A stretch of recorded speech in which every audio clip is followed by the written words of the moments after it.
इतने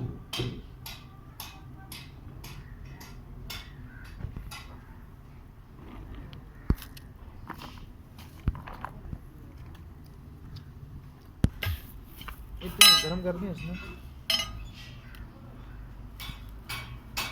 ठीक है बस।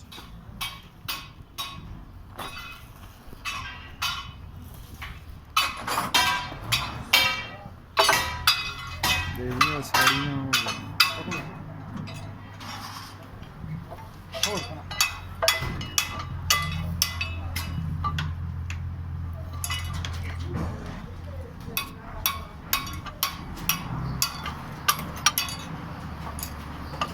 तो दग गई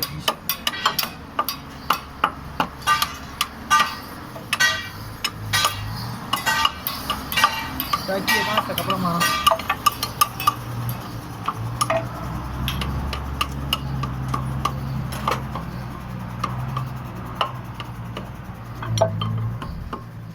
ठंडा पे देने वाला गरम करके खोल जुल फिर गरम करे खोल जुलते फिर बे जुलते फिर ठंड हो गया टेट हो गया